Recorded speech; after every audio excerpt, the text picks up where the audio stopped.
Our top story today concerning this ruling that has taken place regarding the first response from one of the big sixes, and they've issued a statement saying that their position has not changed after today's judgment by the European Court of Justice. They say our position has not changed. We remain fully committed to participating in competitions and to positive cooperation with to suspend both for government interference in the activities of the football association. So these associations are suspended from all footballing activities with immediate effect. They know what needs to be done. Well, do you think it was a foul? Yeah, I mean, if you're a referee, right, in a day and age, and maybe the world's always been like this, but in a day and age where liability is a big thing, right? That's why we all have insurance, because you just don't know what's going to happen. The referee can't look at that play and say it's not a foul. Yeah. Because the image is there, and then people will say, but the image is there, so how can you explain it? He can't go back and say, oh, it's soft.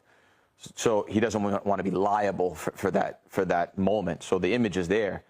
And whether you like it or not, in today's game, that's a foul, because not only he stomps his foot, but he also pulls his shirt. So it's a foul. Now, I think what Nige is alluding to, and I think this is an important point too, is that the VAR was never brought in to do that, right? So now there's like two camps forming. There's people that hate VAR, and then people that think VAR has made the game better, right?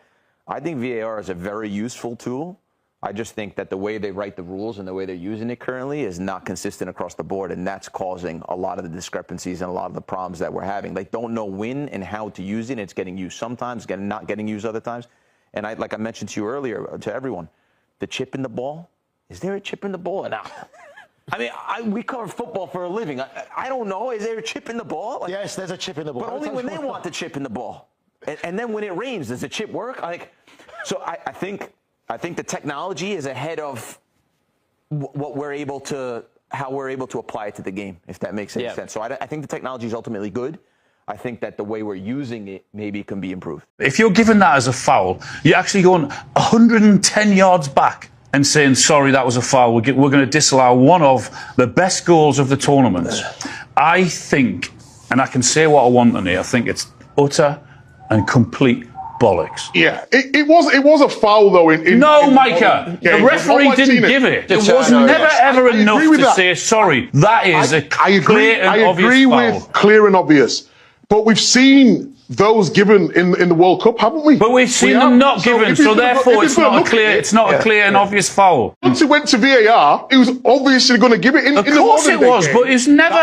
It's not that much of a howler to say we're going to go 110 yards further back and we're going to rule that out. They're saying that's a complete and utter foul. The referee didn't give it, so the referees earlier on in the tournament were not given those fouls. They weren't. I'm totally with you, Alan, but the problem is we will never, ever get consistency from VAR because they changed their tune. They weren't involved much at the start of the tournament. Then they want to get involved. Now they're being more involved. Now they'll probably go less involved because there'll be a bit of a stink about this one. The problem is not necessarily all the people doing VAR. The problem is VAR itself. I agree.